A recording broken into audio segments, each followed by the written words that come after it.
Today's July 21st in the year 2004. I'm Karen Herman with the Archive of American Television. It is my great pleasure to be interviewing Dr. Loretta Long here at the Sesame Workshop headquarters in New York City. Okay. Well, thanks once again for joining us. I'm going to start with some questions about your early years and influences. And the first question is, what was your name at birth? Loretta May Moore, M-O-O-R-E. When did it become Long? Oh, I was married, and my former husband insisted that he didn't want to be Mr. Moore, so he insisted I use his name. And then when we divorced, I kept the name, and he had to explain it to his next wife. Because by that time, I was working in this business, and I was Loretta Long. When were you married? A while ago. Moving on. Okay. You're not going to like this question. When were you born? Okay, we have to do that too. October 4th, 1938. So this is my big birthday year with the Medicare card and the whole thing. And people think it's a fraud when I put it on the counter. And they said, oh, really? I said, yeah, if you want your money, here, take this card. So I just celebrated my father's 90th birthday. We gave him a birthday party this very weekend. So my brother and I said, gee, we're just teenagers. We better start taking better care of ourselves. So we got a lot of longevity in our family. What are your parents' names? Well, my mother has gone on to heaven, but my father's name is Burrell, B-E-R-L-E, Moore, and he's still in Michigan on our basic 40-acre farm. He has 5 acres of it, and the 35 acres belong to me, and I want to develop it into a nursing home and a learning center and affordable housing. So that's my next project when I grow up. I don't know, I feel a little overwhelmed by it, but I really want to do that. And what did he do for a living? I still do Sesame Street. No, your father. My father? Oh, he's a retired farmer. He was a welder. During World War II, he was an aircraft welder on all those bombers and all those things that you saw in the movies. He fixed them. And then he became a welder for a local utility company and farmed at the same time. He was a big joke because we were from the city and they figured we didn't know what we were doing. And he worked a day job and he farmed at night. He strung up lights and he plowed and put lights on his tractor. People would come from miles around to watch this crazy black man driving around in the middle of the night farming. But he did what he had to do. Where did you grow up? Michigan. What city? Oh, no city. I grew up on a farm. Paw Paw, Michigan. It's 18 miles outside Kalamazoo. People know about Kalamazoo now because of Derek Jeter, because that's where he's from. But 18 miles outside, middle of the state. And your mother's name? Marjorie. Did she work? Everywhere. On the farm. She was a Mary Kay lady, so she did very well in that organization. As a matter of fact, I liked that makeup, so I turned her into a Mary Kay lady so that I could buy the makeup from her to wear on the show, because it didn't make me break out under those hot lights. So she did very well in that organization. You said do you have sisters and brothers? I have a brother. He's retired as a 5th grade teacher. And I have a sister who runs a medical group for some doctors. What were your hobbies growing up? Hobbies? We didn't have any hobbies. We were out in that field working. When we played, it was always related to fishing and farm kind of stuff. I loved to sing, but I didn't consider it a hobby because I was looking to make that's my life work. So to me, that wasn't a hobby. It was a passion. Did you read a lot? One summer, I read the whole set of encyclopedias. Isn't that sad that you don't have anything to do but read a set of encyclopedias from A to Z? That's how boring my life was. But I am an avid reader, and I think that was what made me a good student. Did it also affect your teaching later? I think just wanting to be an actor affected my teaching because I acted everything out, in the classroom. And it's very funny. It happened here. I was talking to one of the interns, and somebody came and quietly closed the door because we were so loud. And that used to happen to me in the classroom. I used to get busted because my class was laughing. There was too much laughter coming out of my classroom. Is that amazing that that's something to get in trouble for? I was always down in the principal's office, and my little kids were so proud of me. My teacher always in trouble, we can't even get in the principal's office because she's already in there. So I was doing my whole act in the classroom, but it didn't go over well with the administration, but the kids liked it. Were you a good student yourself? Excellent student, because I knew I had to have scholarships to go to college. And 100 degrees in Michigan, farming will send you to school. Nobody has to tell you. That's the way out of that field. Get an education. Nobody ever had to say, get on the school bus. I was the first one in line. I liked the fall because that meant everything that grew up out of the ground, we had already sold it, put it in a basket, put it in a jar, or peeled it, or fed it to the hogs. So I liked school, and I was good in school, except I talked too much. What did you want to be when you grew up? Just what I'm doing. My mother, before she went home to heaven, she said, baby, you're living your dream, aren't you? Because I always wanted to be in this business. As a matter of fact, I used to say out in the field, Mama, I feel special. And my parents were very cool. They never crushed that. And my mother would say, oh, you're special to us. And I'd say, Mama, I feel like a star. And she'd say, good, star on that row of strawberries right over there. And then when you put them in the bushel basket, you can be up at the farmer's stand in front of the house, and you can get the cars to stop. So I used to be out there, another opening, another show. They said, oh, look at that little colored girl. See, I'm old enough, I was colored. Look at that little colored girl singing. Let's stop and see what she's selling. So I used to have to pick it, clean it, then sell it. So I always wanted to be in this business, though. Were there other African-American families in your community? One other big family that you soon learn not to say anything because they say, that's my cousin. So you and then us. And recently I was home for my father's birthday, and 15 of my classmates took me out to lunch. And a couple of them got insulted because I didn't recognize them. And they said, well, we recognize you. I said, I was the only black person in your class. Of course you recognized me. Did you experience racism growing up? Of course. Think about the time frame. I told you. I was born in 1938. I experience racism now. What are you talking about growing up? It's not as blatant as it was, and there's a lot of things that have happened, and you mature, and you get a doctorate, and you stay 35 years on TV, and once they recognize you, but sometimes if they don't know who you are, they still give you that shuffle. What did you want to be when you grew up? Just what I'm doing. I want to be in show business. I didn't want to be a teacher. It's very interesting. The educational aspect of my life has followed me. I always worked with children, but I didn't know that was my destiny. I was always trying to get away from them. I was a babysitter.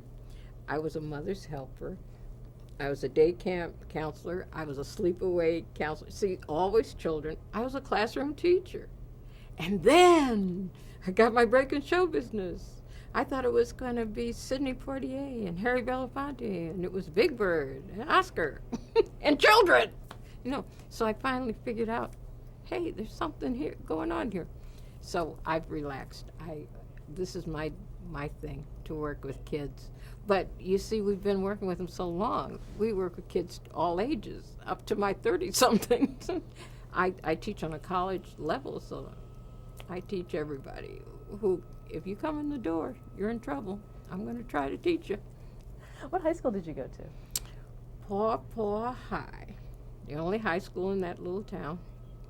And I'm college? in the Hall of Fame at Paw High, which is pretty good when you figure growing up, because of some prejudicial things, there were a lot of things that you didn't participate in. I wanted to be a cheerleader. I wanted to be a drum majorette. I couldn't afford an instrument, but I knew I could march, so I wanted to be a letter girl and march in front of the band. I'll leave out names to protect the guilty.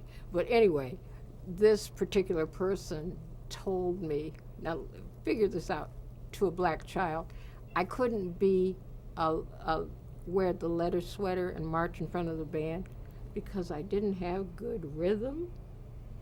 I could have shot myself. I said, of all the things black people have is rhythm. So here's a white guy telling a black kid, you can't march because you haven't got good rhythm. It was like, okay. So next.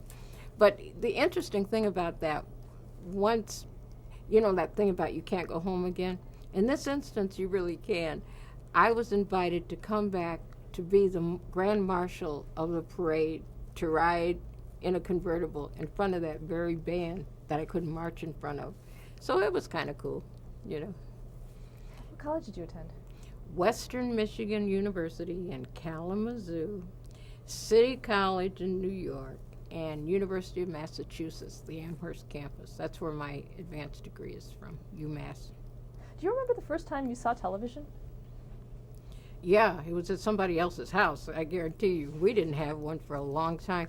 And besides, the reception was terrible where we were so far out in the country. Yeah. Do you remember those first shows that you watched, what you saw? Texaco Hall of Fame, and the puppets, Kukla, Fran, and Ollie. But, it never, sitting there in the living room, did I ever think I'd be working with puppets. Kukla, Fran, and Ollie, Texaco Star Theater, the Ed Sullivan Show, but I was pretty much a teenager by then. Well, I was pretty much a teenager before we got our first TV.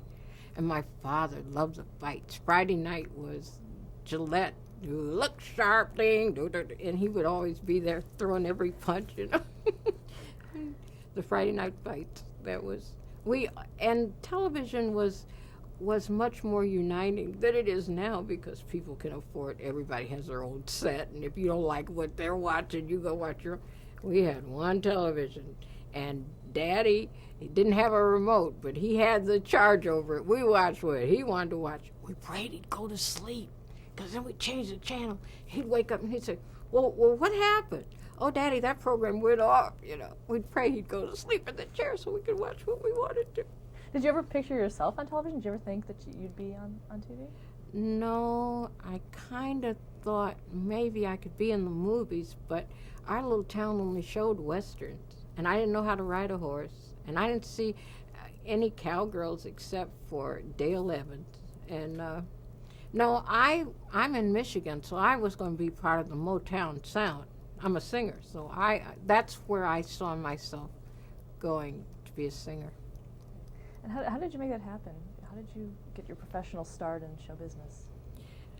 I'm not sure I made it happen. I think I just hung around until it happened. I think there's something to be said for focus, and then just keep going. I kept giving myself 6 more months to stay in New York, and it seemed like every time it was just about time to go back to Michigan, something would happen to encourage me enough to stay for 6 more months. So I had to wait around for Sesame Street to be invented, really.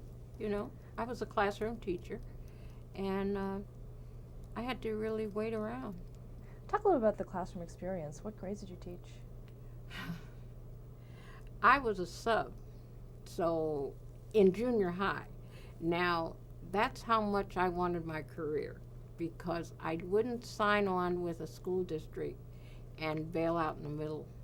But I knew if I got the right phone call, I was out of there. So, and sub jobs in junior high are easy to get because they burn them out pretty fast. Nobody wants them. So, in Harlem, or in the South Bronx, so it was tough. But I really, because I was so focused on wanting my career, I did a good job as a teacher, but I was always an actor, singer who happened to be teaching. I was never a teacher who wanted to be an actor, singer. When I talk to kids about careers, I talk about that. To be what you want to be already inside you, you know. I, I don't exactly know how to explain it, but it's organic. It takes you along a different path when you're already that and you just happen to be doing this. I think you can stand a lot more. I think it keeps you focused.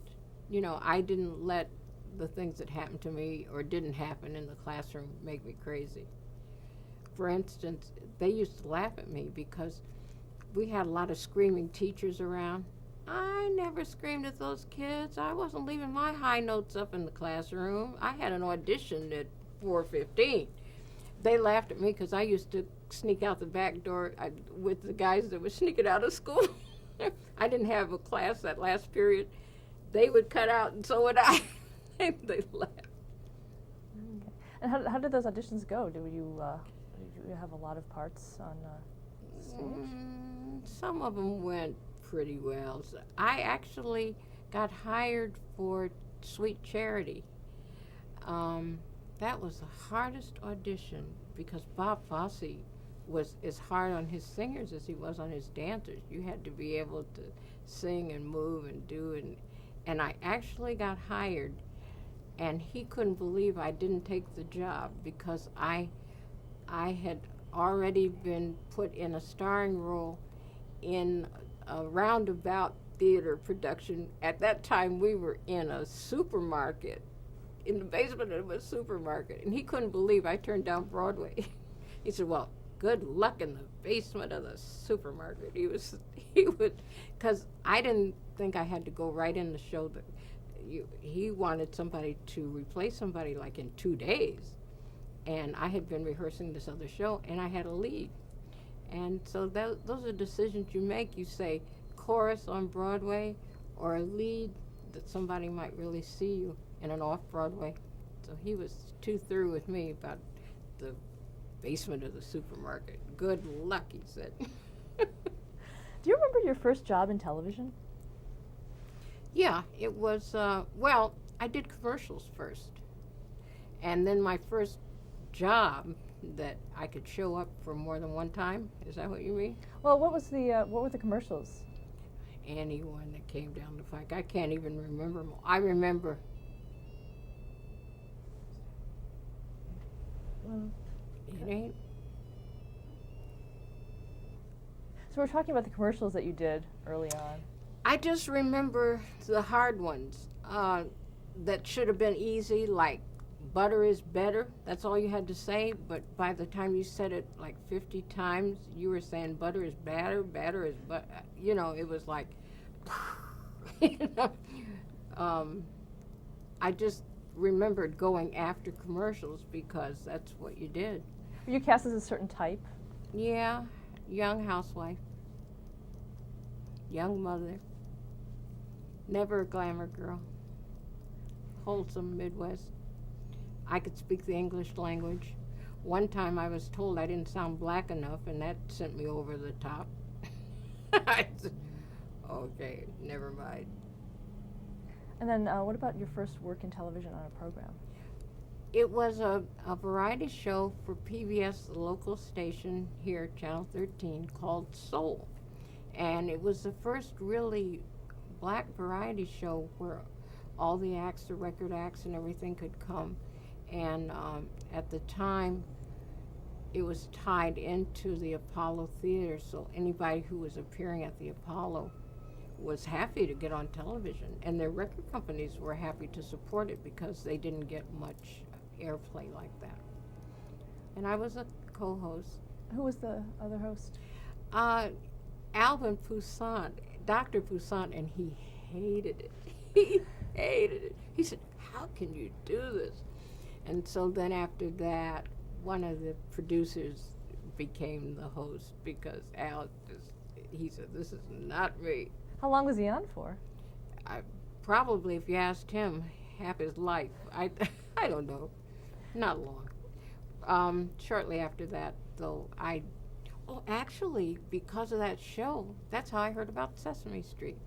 Because Charles Rosen was a set designer for Soul, and he was making a mock-up of this house and this playground and these stores, and he has twin boys, and at the time they were 3 years old, and I thought he was making a present for his boys. And he said, no, this is going to be the mock-up. You know, they build a set in miniature to go to the set shop, just like an architect does a rendering. He said, no, we're gonna do some kind of experimental show for little kids. He said, you're a teacher, right? And I said, yes. And he said, well, it's going to be for preschool kids. And I said, oh, never mind. He said, why are you taking that attitude? Well, my idea of kiddie television, you got to remember, you probably don't. There are people that will remember what kiddie television looked like before Sesame Street. It was some nice lady saying, now let's all be a new good doobie. I said, oh, no, that ain't me. And he said, well, that ain't us either. He said, don't worry, Sesame Street's not going to be like, I don't even think it had a name yet. He said, it's experimental. It's not going to be like that. And he actually told me about an audition they were having for some of the characters. They said that they were going to have 4 human hosts that would be like educational guides for the children. Well, I can't figure out whether he didn't really know or whether he just neglected to tell me. They were thinking about, now this is 1969, they were thinking about a Joan Baez type folk guitar playing type lady. Now, this is 1969. I look like Angela Davis. I did not look like Joan Baez. I had big hair, short skirts, and show tunes when I showed up at this interview. And they looked at me and they said, yes. I love to tell this story to teenage black kids because I tell them, when people don't expect you, they rush to the door and say, can I help you? Because it happens to them a lot. And I said, oh, I'm here to audition. I think maybe they had the name Susan. I'm not sure. And they said, where's your guitar? I said, huh? I said, oh, I don't play a guitar. My nails were longer than they are now. Flaming red fingernails, big hair, short skirts, show tunes. They said, well, stand over there. Now, I like to talk to kids about defining moments in your life. And I especially like to talk to kids that are, kind of rebellious and everything. And I go around the room. What would you have done at that point? What would you have done? And I tell them that by my being willing to virtually stand in the corner, I have a career. I could have left. At that point, that was a defining moment in my life that I didn't even realize. So I'm standing in the corner. Everybody's playing their guitars. Now they're taping the interviews. They're taping the auditions because for a year and a half, they have taken everything from Sesame Street. I suppose they told you. They tested it on children. That's why the show is so popular. Everything that kids didn't like, we threw away. So they tested it on children. Now, what did you do in that audition? Well, I'm going to tell you the story. I'm telling you the story. It wasn't play the guitar, I'll tell you that much. Okay, so I'm standing there, and people are playing their guitars, and they're singing away, and and I think something about guitar players, they like organically get into their guitars. So here's what I think the camera saw. And especially if they wrote the song, then they're really intense. Well, I'm standing there and I'm standing there. So finally, everybody auditions. They're getting ready to leave. I said, wait a minute. I came to sing for you. And I sneaked off my job up in the Bronx. I came to sing for these folks. I was going to put a cross-body check on them. I wasn't letting them out of the room. So I said, I came to sing for you. May I talk to the piano player and give him my show tunes? He said, We didn't hire a piano player. Everybody here plays a guitar but you. I said, but I came to say. They said in a less than encouraging way, okay, sing. Here's my audition for Sesame Street. I laid my little show tunes down, and here's my audition. I'm a little teapot, short and stout.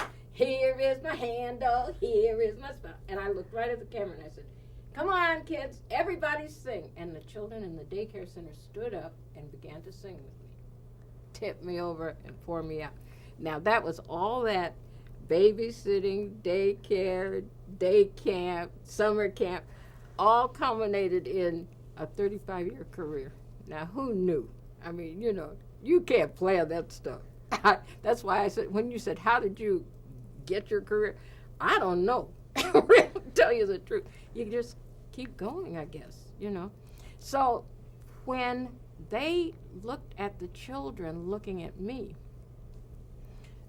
Ed Palmer, who is head of research, said that was the first time they were totally sure that if they invited children to participate with us directly by looking at them, because they think you can see them, you know.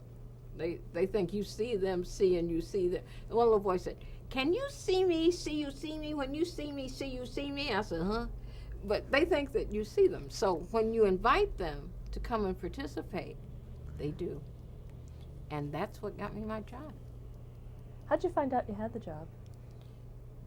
They came and told me. I don't remember that part, but I know I was surprised because I didn't play guitar. I promised them I would learn. I took guitar lessons. I played so badly, they said, that's okay. Not all black people got it, do they? I said, I grew up in a white neighborhood. What do you want from me? Anyway, but I played so badly, they said, that's okay. We'll get somebody else to play. You just be Susan, okay? So that's what happened. And how was the show described to you when you started? They didn't describe it. They showed me clips. But I tried to describe it to my pawpaw living parents, why I was quitting the school system. It sounded so squirrely, I swear. I called up all excited that I was quitting my job, that I was going to be on television. And my mother listened, and you know when you don't hear anything, you just hear people inhaling, like you don't hear them breathing. She finally said, talk to your father. So she handed the phone to my dad. You know, my dad, pretty direct guy. So you're going to do this when you come home from your real job, right, baby? And I said, well, no, I'm going to not be a teacher. I'm going to be on television. Big sign. So he said, well, tell me about it.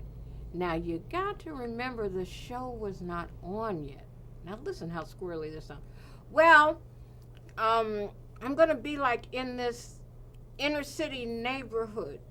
My folks broke their back to get me out of the ghetto onto a farm. Okay, so now here I am. I'm going to be in this inner city neighborhood, and I'm going to be talking to this 8-foot yellow bird, and I couldn't even hear them breathing. And I didn't even get to the part, and this grouchy thing's going to leap out of this trash can and yell at me. I mean, it sounded squirrely to me, too. I said, well, and so my father must have been shaking his head. He said, well, talk to your mother. So he gives the phone back to Mom, and she said in the most pitiful little voice, can you come home this weekend? They would never admit it, but I swear they thought I was on drugs. This is the 60s, honey. They said, my child had gone to New York and gone crazy. An 8-foot yellow bird. She's going to give up the schools. I was the first college graduate on both sides of the family. I didn't know my mother and her whole prayer group had prayed me up on this teaching job, and I'm going to give it up for an 8-foot yellow bird, and this thing is going to jump and move back to the ghetto. Oh, my God. Okay, let's stop here to change the tape. Poor